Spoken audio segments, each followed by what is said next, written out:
For today's collaboration, Viv and I will be doing character and fashion designs based on Reddit stories.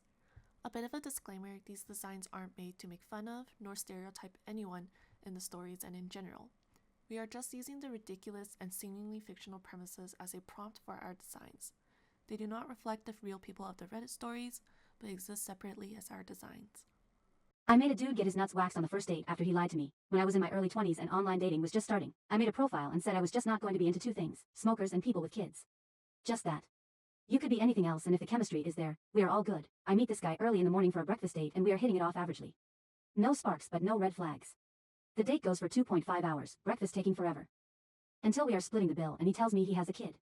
I ask him if he read my profile to know that I was not interested in that, and he says yes. I read that, but knew that if you just spent some time with me, you'd see how great I am and how you'd be willing to see past that. I was floored, as now he wasted 3 hours of my life and was okay with being a liar. That was unacceptable to me. I said, well, I don't want this date to end, but I have to go across town to get my Brazilian, where they take all the hair off including the bum hole, done in an hour. Want to come with me and get one too? It's not painful, a total lie, and I think it's attractive on men to be clean there. No pressure, but I'm pretty busy the rest of the week and this is my only free day. He was all about following me anywhere. I told the ladies that this was his first time and that they should take everything including the butt. He held my hand between a curtain and we both got them done at the same time. He screamed a lot but was a champ and went through with it. I made him pay for his own and never called him again. If you are out there, Chris, please don't lie to women on the first date. It's a really bad way to start a relationship. Roommate exposed us to toxic radon gas. I, 26F, live in a 2-bedroom apartment with my 19M roommate. My roommate has a collection of clocks and old electronics he keeps in a case in his bedroom. I received my radon detector from a friend 3 days ago. He had high radon levels, 5 psi/L, in his house, but got it mitigated and now it's down below 1 psi/L, and wanted to give it to me as he didn't need it anymore. I turn it on, and after the warm-up period, see that it's reading 224 psi/L, not 2.24, in the main room. I move it to my bedroom, close to his, and it's maxing out at over 500 psi/L in my bedroom. My apartment lobby reads at around 3.5 psi/L. I did some research and the radium clocks do emit radon, but not nearly enough to cause that big of a spike in radon levels. I question him when he gets back from work, and he panics a bit, and tells me that he has around 13.5 millicuries of radium. He shows me the cabinet, and there's a vial of radium paint, a lot of shavings in glass jars, lots and lots of clocks and gauges, what he calls Soviet radium scales, old US Army radium discs, and other items with radium. It's obvious how the apartment was contaminated, and I worry the radon is leaching into the rest of the apartments. He's been here and had his collection for over a year. Levels this high are basically unheard of and can cause cancer with ease, so I'm worried I might lose my life over this. Obviously this isn't my landlord's fault, it's the roommate, so what do I even do here? Does something like this break the lease and get my roommate and all his radium kicked out? Can I sue him if I get lung cancer out of this? What is my next step? Time I effed up by throwing my steak out a window. Last night, my wife's boss from her brand new job invited us over for dinner. On the drive over, my wife reiterated many times to me just how important it was to make a good impression. I scoffed and arrogantly informed my silly wife that I always make good impressions. My wife's boss is a single lady in her 50s, so it was just the three of us. We chit-chat over drinks and salads and seemed to really be hitting it off. She laughed at my well-timed, perfectly appropriate jokes and my wife seemed pleased. Soon she brought out the main course, a nice big juicy steak for each of us. As I began to cut into my steak, I was discouraged to discover how undercooked this steak was. Now, I've had my fair share of rare steak. I prefer medium, but I can handle rare. This was several minutes on a hot grill short of rare. I probably could have resuscitated the cow had I tried. Instead, I sat there fidgeting with my knife and fork, worrying about how I was going to get away with not eating this steak, claim veganism. No, I'd already feigned great enthusiasm upon seeing the steak. Just then, our hostess excused herself to the kitchen to take care of some dessert preparations. As I looked across the fancy dining room table at the open window of this third-story apartment, a cartoon light bulb appeared over my head. I knew I had to be decisive, realizing that she could return at any moment. I committed. I grabbed the steak with my hand, gently shook off the juice and executed a perfect throw right through the center of the open window. Here's the big-time EFF up. The window wasn't open. It was the cleanest freaking window you've ever seen in your life. That is, until my mostly raw slab of steak slammed up against it and slowly slid down, leaving a trail of bloody juice in its wake. My wife, whose steak was a nice medium rare and was unaware of my predicament, turned, jaw dropped, and stared at me like I was an alien from another planet. This look then slowly morphed into more of a "there is no place on this planet you can ever hide from me" expression of demonic anger. My wife's boss heard the thud of the steak on window impact and came quickly. She took in the scene, the steak sitting on the windowsill, the blood trail, my empty plate, and then gave me an inquisitive, puzzled look. I just didn't know what to say. It felt like a minute of silence, but was probably 3 or 4 seconds. Finally, the best I could manage was, I'm so sorry. I am such a klutz. I don't know. I was just cutting it. And, it slipped. Just ask my wife. I really am a klutz, right honey? No help coming from that direction. I will clean this up. I can't believe this. I am so sorry, etc. etc. Both women continued to stare at me like I had escaped from the loony bin, as I smeared the blood around the window with my cloth napkin, dusted off the steak, and continued to mutter my incoherent explanation. I knew no one was buying the story. I knew what I had to do. I sheepishly returned to my seat and proceeded to eat every bite of that disgusting, cold, chewy, bloody, raw steak. I remained pretty quiet the rest of the evening. My wife's only 2 words to me since the incident are, "I'm fine." Cat pissed on me, I pissed right back, not my story but that of an old college friend who told it to anyone who'd listen. His girlfriend blogged about it. He actually became a bit of a legend in some circles. Small circles but still, anyway, Jack moved in with his girlfriend, Jill. Jill had a cat, Pisser. Pisser didn't take kindly to sharing his home, not to mention his mistress, with another male. This was Pisser's territory, by golly. He decided to wage war and get rid of the usurper forever. Pisser's reign of terror began with hissing, escalating to random late-night ambushes, and climaxing with Pisser doing what Pisser did best.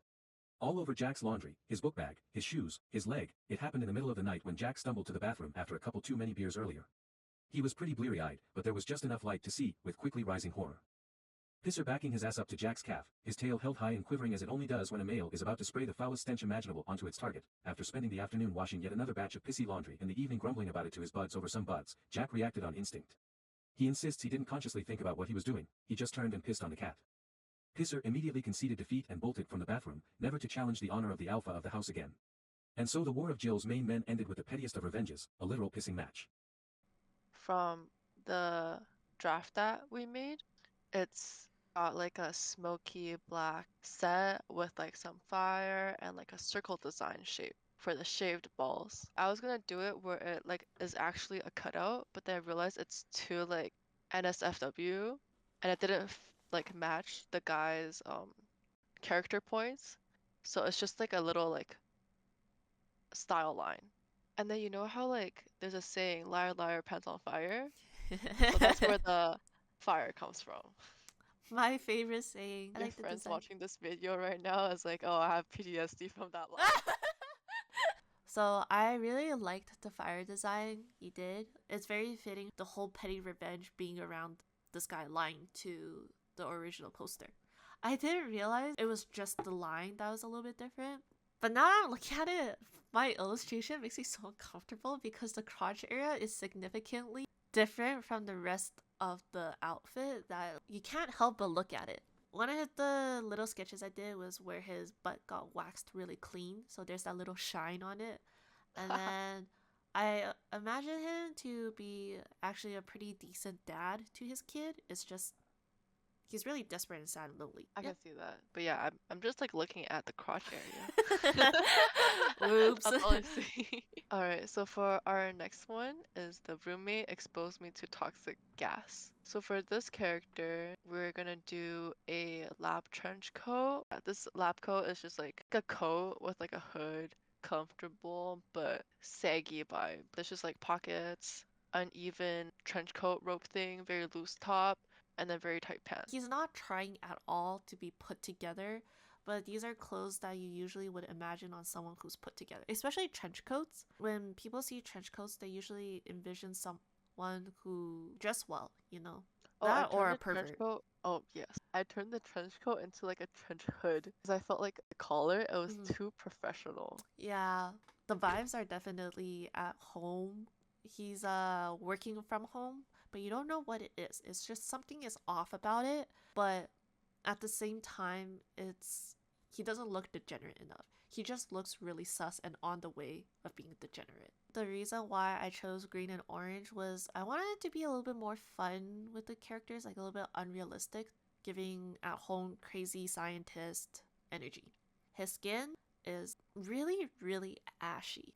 His teeth are yellow, his nails are green from radiation, and then to match the overall aesthetic, I made the hair really neon green and gave him green lipstick. I gave him orange pants just to also have that really neon, funky energy too.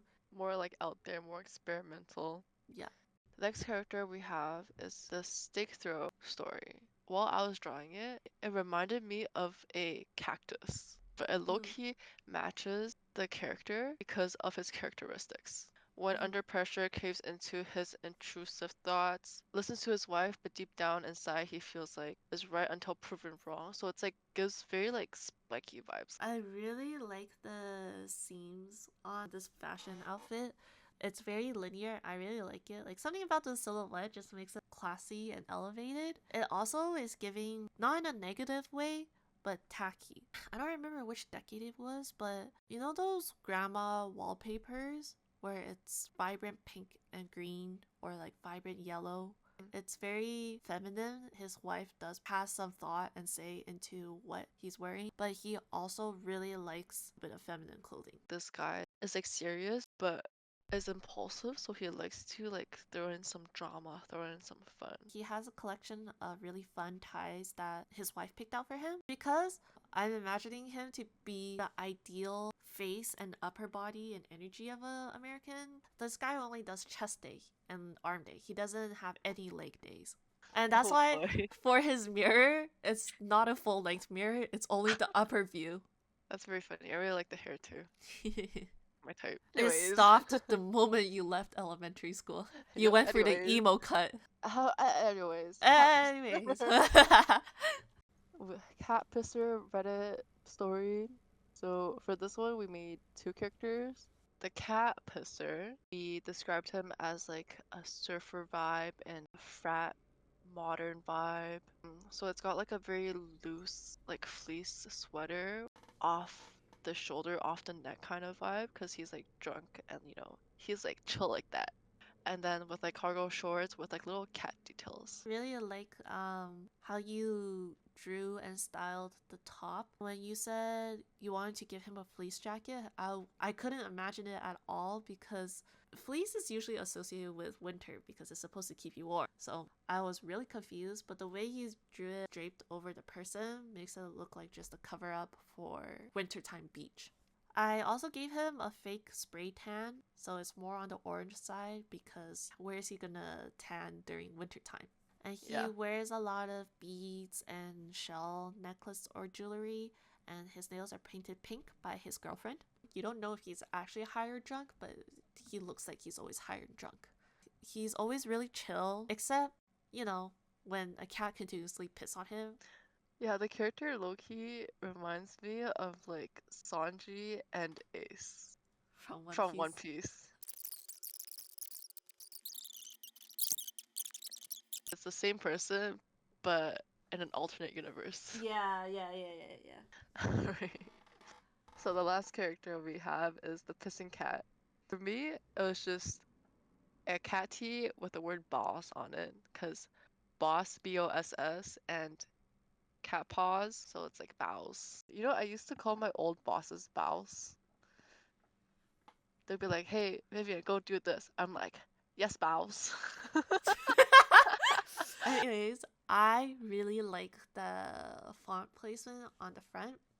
I noticed you're using Comic Sans, something Oh. similar. I don't know, I just found this font on Procreate and I thought it matched well. And then I altered it a little bit so it's like bows. You have a little crown tag on the bottom giving status symbol. The reason why I really like the font on the front is because for this cat, I imagine him to sit upright like a human. Yeah. Especially chonky, fluffy cats, I noticed that they always like sitting like this, where they just look like they're thinking about life. They're too lazy to move, and they're just staring at you. And you can see the rolls on their stomach, their floof on the stomach, and they're just staring at you while they're sitting on their bum. Yeah, I noticed that in the original like illustration. I need a logo on the front and something on the back. When it does occasionally loaf, all you need to see is the crown to know that this cat is the bows. Where's the pants in this household? He said he's not wearing any pants. He can't wear pants. He has to be able to piss freely whenever and wherever. True. Again, disclaimer, all these characters are based off of the story that's written on Reddit and we interpreted. If the Reddit story was a character, it would be this character type of thing. Yeah. So yeah, please like, comment, subscribe, and follow. We'll probably put this collab on hold for a couple months because Vivian will be flying out to Asia. Thanks for watching. Thanks for watching. See you later. Ta-ta.